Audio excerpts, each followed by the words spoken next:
O episódio de hoje do Diálogo é sobre a reforma tributária, o nosso primeiro sobre a reforma tributária. A reforma tributária, especificamente, é uma análise da PEC 45, de toda ela, do que veio previsto nela, de quais são as complexidades que ela oferece, de quais são os desafios para o futuro, de como é que o Brasil está projetando essa mudança dos impostos do consumo, IPI, ICMS, ISS, PIS/COFINS, para na verdade, dois impostos no nível centralizado, no nível federal, o impacto que isso tem no Pacto Federativo, nas discussões de constitucionalidade, que essa PEC certamente vai ter que passar por elas. Nós sabemos que o Pacto Federativo é uma cláusula pétrea, é uma limitação material ao poder de reforma da Constituição, então, portanto, é uma limitação ao poder de emendar a Constituição. A emenda 45 vai ter que enfrentar essa discussão. E nós vamos ver também especificamente cada mudança. Veja que esses dois tributos, nós comentamos no episódio de hoje, nós vamos comentar no episódio de hoje que esses dois tributos ainda estão subcategorizados, porque há várias categorias com tratamento especial na emenda 45. Então esses dois tributos ainda vão ter regulamentações especiais para determinados segmentos. Mais que isso, um dos propósitos da reforma, nós sabemos, isso é discutido na imprensa o tempo inteiro, era o propósito de simplificação, de você pegar o ICMS, por exemplo, que tem hoje em 27 estados, 27 legislações diferentes, o ISS, que tem mais de 5.000 legislações diferentes nos municípios, e centralizar isso num único, né, imposto sobre valor agregado, no modelo que muitos países do mundo usam. Quais os desafios dessa tentativa de simplificação? E a proposta de emenda 45, ela simplifica de fato o sistema? Quais os desafios para a implementação disso e para a convivência dos dois sistemas? Porque nós teremos sistema antigo e sistema novo convivendo ao mesmo tempo.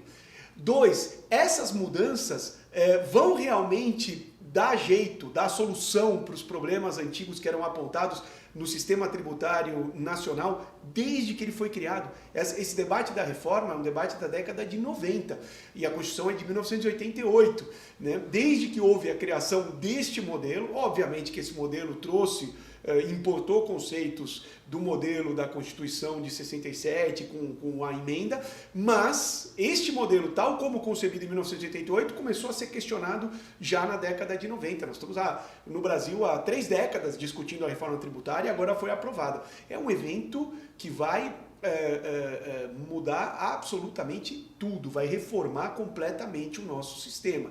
Então é fundamental, e por que essa série de dos diálogos sobre a reforma é tão importante? Porque é fundamental a gente se antecipar e entender, fazer a leitura mesmo da emenda e entender o que é que a emenda diz. Os diálogos sobre a reforma são voltados tanto para as pessoas das empresas que vão ter que lidar com ela no dia a dia, como para os estudantes, os advogados que atuam no direito tributário, que vão ter que estudar a reforma, entender a reforma para poder trabalhar com a nova legislação. Nós vamos ver no episódio de hoje alguns comentários sobre o fato de que ainda serão preservadas algumas competências locais dos estados e dos municípios para fixação de determinados parâmetros dos impostos. Então, a gente tem uma dúvida se o sistema novo vai de fato simplificar a história, se nós vamos de fato ter menos legislações para consultar. Nós vamos debater sobre os desafios de implementação da reforma e de transição de um sistema para o outro. E nós vamos passar nesses episódios, nós vamos iniciar esse debate no episódio de hoje e vamos passar nos demais episódios, tributo a tributo, alteração por alteração, para fazer uma análise completa da reforma tributária. Os diálogos sobre a reforma tributária visam fazer um estudo mesmo, voltado tanto para a concepção teórico-constitucional, quanto para a concepção prática de implementação, para que a gente saiba lidar com a nova legislação que vem por aí e que vai representar uma mudança como poucas vezes a gente viu no sistema tributário do nosso país. Então, os diálogos sobre a reforma são diálogos importantíssimos assistam o episódio de hoje, assistam os episódios que vêm depois, que nós vamos tratar desse desafio que todos nós juristas temos pela frente, que é entender a reforma tributária. Bom, nosso diálogo de hoje é com o Thiago Luiz de Moura Albuquerque, que é sócio do escritório e é responsável pela área tributária e vem acompanhando a reforma tributária. Eu não digo desde o início, porque o início da reforma, o início da discussão da reforma já é muito antigo. Quer dizer, a gente teve, foi uma coisa até engraçada, porque a gente teve a Constituição de 1988, que criou esse sistema, e poucos anos depois o sistema começou já a ser questionado, né? E por conta de diversas falhas que ele teria. Ele dizia que ele era um sistema complexo, que ele era um sistema que a Constituição fez lá uma estrutura, um pacto federativo, em que ela dividiu as autorizações para tributar entre estados, com federação, estados, municípios, com impostos diferentes. Isso criou uma série de problemas. Alguns problemas de complexidade. São 27 estados, mais de 5 mil municípios, cada um com a sua legislação própria, preservada a sua autonomia de instituir o imposto. Impostos o ICMS no estado e o ISS no município, com alguma sobreposição de hipóteses de incidência, ou no mínimo sujeitas à interpretação. Então tem vários exemplos já conhecidos de discussões, e o pior é que você vai fazer essa discussão e você fala, bom, mas para quem que eu pago? Porque não vai ser a mesma pessoa. Se eu pagar errado, como é que eu vou pegar o imposto de volta? E também havia uma crítica na origem muito grande ao fato de que isso também poderia gerar disputa entre os entes federados, que tornariam suas legislações, abaixariam o imposto, reduziriam a carga para atrair operações para os seus lugares, até porque a tributação era normalmente na sede, né, não no destino, mas na origem da operação. E isso vem sendo discutido desde a década de 90, ou seja, o sistema que a Constituição de 1988 criou começou a ser discutido logo depois da sua criação, e assim veio por décadas, até o amadurecimento que nós tivemos hoje com uma primeira aprovação. Nós vamos tratar nesses episódios da evolução, obviamente, da legislação que está sendo aprovada e das principais mudanças. Tiago, se for resumir a mudança principal que a reforma trouxe, o que ela fez em relação a esses problemas, dessa multiplicação de impostos por vários municípios, vários estados, e tende a resolver ou não? Quais são os desafios que a gente tem? Olha, primeiro, obrigado aí, né, pela conversa. A gente tem discutido isso há muitos anos, inclusive. Você colocou muito bem a questão, mas eu não posso dar uma resposta direta sem retomar um pouco o histórico, né? E o histórico, você colocou a Constituição de 1988, mas mesmo com a emenda constitucional número 18 e com o ICM, a gente já tinha discussão sobre o modelo de tributação do consumo. Então, sem recuperar esse histórico, é difícil a gente dar o passo seguinte, mas a gente vai ter outras oportunidades e a gente pode discutir um pouco mais do movimento que formou o que Alfredo Augusto Becker denominou manicômio jurídico, que também é uma expressão que é bastante utilizada pelos meios de comunicação como diagnóstico do sistema atual, e a gente pode discutir se esse diagnóstico é correto ou não. Mas se a gente pegar a reforma tributária, conforme proposta inicialmente pela PEC 45, né, que no fim do dia, foi a PEC que avançou, muito alterada. Eu estou aqui, eu li essa PEC algumas vezes, tem alguns anos, e quando a gente pega o texto atual, para quem leu os primeiros trabalhos, a gente fica espantado com a complexidade do texto atual. Então, para iniciar uma resposta, eu falaria, se a ideia era simplificação, a gente talvez precisa refletir, porque o texto atual ele não pode ser tido como simples, né? Ele traz um sistema para tributação sobre o consumo bastante complexo. O tamanho diz muito, né? São muitos artigos modificados da Constituição, muitas novidades, né, conceitos absolutamente novos, uma base principiológica que afeta não só a tributação sobre o consumo, como outros impostos. Então, para te dizer que muda muito a ideia original de simplificação de um imposto, a começar um único imposto, não dois, como a gente tem nesse modelo dual, né, o IBS e o CBS, com uma alíquota uniforme. Isso também está sendo alterado, em substituição de ICMS, ISS, IPI, PIS/COFINS, por um único imposto. A gente não vê isso, a gente vê aqui o IBS, o CBS, um imposto, para dizer seletivo, entre muitas aspas, vários regimes especiais. Então, a gente pode discutir se esse será um sistema melhor ou pior, mas aí eu receio que seja uma opinião bastante prematura, porque o sistema depende aí da lei complementar para, aí sim, né, definir o desenho. Mas eu adianto que é um sistema bastante diferente do que a gente conhece, que afeta uma base principiológica para todo o sistema tributário, traz novidades importantes. A gente tem alterações para ITCMD, para IPVA, para IPTU. Então é uma modificação importante e de fundo assim, do sistema tributário como um todo. Mas eu quero fazer uma justiça aqui, que não é muito propagada, que é originalmente, quando a gente olha as discussões para o ICM, que foi capturar a sua essência do que havia de mais avançado na Europa, que é a tributação sobre o valor agregado na França.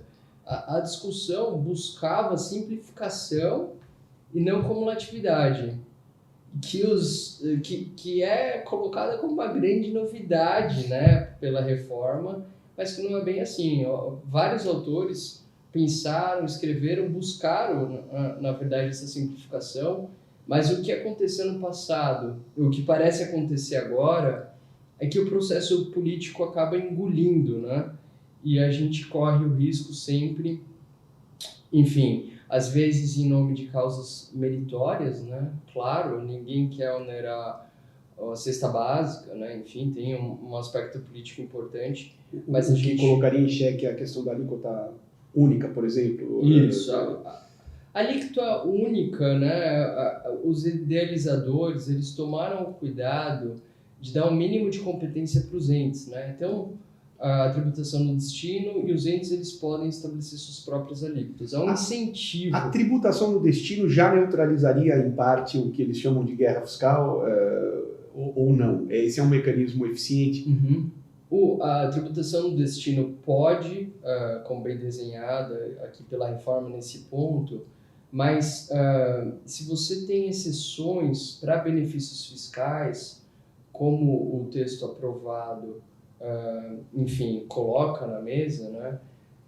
Você cria possibilidades aí, ainda que mais remotas, né? Em vista do que a gente já teve. A questão da reforma tributária, ele passa por uma ideia de cooperação entre os entes importante, né?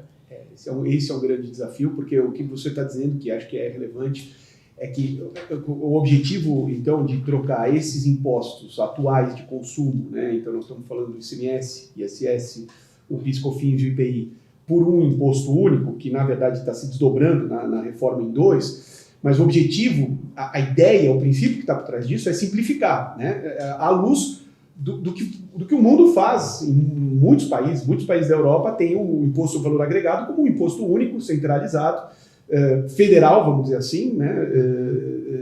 Ainda países que adotem divisões internas diferentes, mas com o mesmo princípio de que é um ente central tributando todo mundo no consumo também.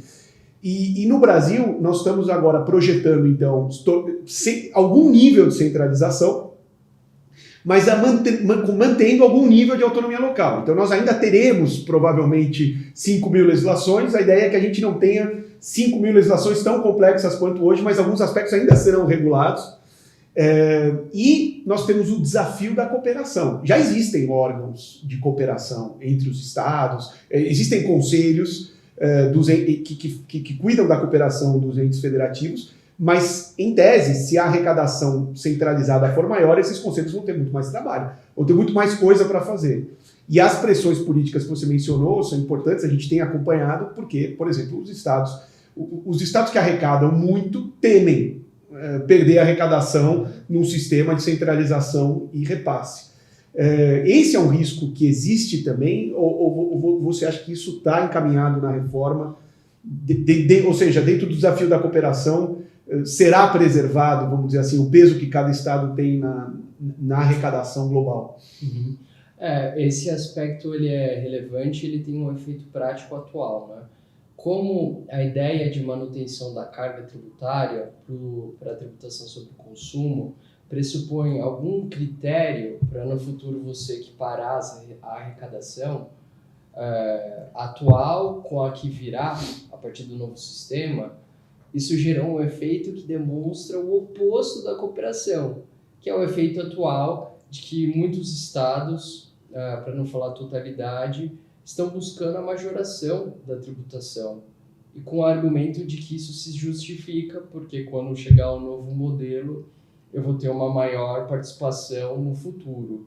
Então, para você ver que essa ideia de cooperação, que ela é super importante para a gente enfrentar o tema do Pacto Federativo, se há ou não violação, é uma ideia que, infelizmente, o que está escrito, enfim, principalmente numa base principiológica e o que é muitas vezes divulgado, etc., está muito longe da realidade, né? Claro. Então, tem uma disputa atual por arrecadação futura e isso gera um aumento de tributação e para você ver que o que a gente tem é tudo menos cooperação. Então, a gente pode falar em guerra atual aí para abocanhar uma corrida de parâmetros futuros. Mas eu quero fazer eu quero destacar um ponto. Eu sei que esse é um debate inicial, a gente vai poder falar sobre os regimes e as muitas alterações, mas você colocou, né? Vamos substituir os 5 tributos por 2 tributos. Mas, na verdade, se a gente pega o texto e se a gente olhar os regimes específicos de tributação, a gente vai ver, por exemplo, regime específico para combustíveis e lubrificantes, regime específico para o serviço financeiro, para operações com bens imóveis, para plano de assistência de saúde, para concursos de prognósticos. São mais que 2 tributos. Para sociedades cooperativas, para serviços de hotelaria, parque de diversão, parque temático, agência de viagem, turismo, bares, atividade esportiva desenvolvida por sociedade anônima de futebol, aviação regional, serviço de saneamento básico, concessão de rodovias, serviço de transporte, serviço de telecomunicação. E aqui certamente meritório, mas está aqui na exceção, bens e serviços que promovam a economia circular, visando a sustentabilidade. Tudo na Constituição. Tudo na Constituição, obviamente que aí excepciona o regime geral do IBS e do CBS e aponta para a lei complementar para desenhar qual que será esse regime, com alguns critérios. Mas você vê que na origem já tem uma quantidade tão grande de exceções que a ideia de simplificação, no mínimo, né, ela sai um pouco... Cada exceção dessa, cada subtributo, vamos chamar assim, dessas exceções, terá que ser regulado por lei, terá uma legislação para ele, né? Então, assim, isso não precisamos nem falar aqui, porque isso é de conhecimento geral no meio empresarial, do quanto que o Brasil é um país complexo, quanto que da atividade empresarial vai para pagar imposto em termos de horas, né? Assim, é esse desafio que se afigura pela frente de como é que nós vamos transitar para um sistema mais simples, é algo que a gente tem que discutir, né? Até porque a reforma ainda vai ser regulamentada, né? Então vai ter que ter uma série vamos dizer assim, de debates da comunidade jurídica para ver como fazer isso, tentando atender os objetivos que que a reforma tem originalmente. Difícil, isso na minha primeira leitura da emenda eu tinha detectado. Eu acho que a gente tem que dar sequência ao diálogo sobre a reforma. A gente pode falar ainda em termos gerais da questão do princípio federativo, e pode passar rapidamente por isso num episódio. É um debate muito interessante do ponto de vista constitucional e que vai acabar no Supremo, porque no fim das contas você está pegando arrecadações que estão atribuídas hoje a determinados entes e está tirando deles e está colocando num outro ente. Claro que vão ter todas as regras de repasse, mas está em discussão e se há alguma afetação da autonomia desses entes federativos. Essa discussão existe desde o primeiro dia da reforma, que se falava em substituir impostos locais por um imposto central, né? E depois eu acho que é fundamental para que a gente possa, né, nesse diálogo, entender e fazer com que quem estiver assistindo entenda a reforma, aí realmente descer para as regras mesmo da emenda, né, do que é o IBS, do CBS, como é que eles vão, como é que eles estão regulados, o que se espera da legislação que vem, quais os problemas que a gente consegue antever, né, porque eu acho que agora, como todo regime de transição, né, as empresas e as pessoas que puderem em algum nível se antecipar na sua preparação, nós vamos falar das regras de transição, né, os dois sistemas vão conviver por um determinado período. Durante muito tempo, porque é preciso para se calibrar, né, para que não haja também ninguém sabe quanto que o Brasil vai arrecadar, né, com a nova estrutura. Então vai ter que se calibrar isso, e as empresas que se anteciparem, começarem esse estudo, só para deixar bem claro porque que a gente já vem lendo isso desde que ela está projetada, antes mesmo dela estar aprovada, porque quando vem uma nova legislação que muda tão completamente o panorama, e a gente já passou por vários diplomas que inovaram grandemente no sistema jurídico, o grande segredo, tanto dos profissionais do direito, nem se diga, dos juristas, mas dos empresários também, é a antecipação, eles poderem estudar antes, porque as coisas acontecem na dinâmica do dia a dia, eles têm que estar prontos. Então, eu acho que essas considerações são bem iniciais, só para que assim, quem for acompanhar o diálogo sobre a reforma possa ver quais são as nossas primeiras preocupações, possa começar a ter contato com uma emenda complexa que vem em tese para simplificar o sistema, e essa é a nossa preocupação. E agora o que a gente deve fazer é dividir em tópicos essa reforma e poder fazer a explicação de cada um deles aqui nesse mesmo ambiente. Vamos ver se a gente consegue compreender ela inteira aí até o final. Serão necessários alguns episódios, mas vai ser um debate muito rico, com certeza, Thiago. Sério, certamente, e eu tenho certeza que quem acompanhar poderá ter muitos insights, e tem uma preocupação aqui com política fiscal, no sentido de uma opção que pode ser melhor para o Brasil. Tem uma preocupação óbvia profissional, e tem uma preocupação com a atividade empresarial que é tão importante. Eu acho que você colocou muito bem, e tem tantos temas aqui, tantos temas legais. Aqui é basicamente um gostinho do que certamente nós poderemos tratar aí no futuro. Muito bom, muito bom. Vamos lá, vamos seguir com o episódio 2 com mais temas da reforma tributária.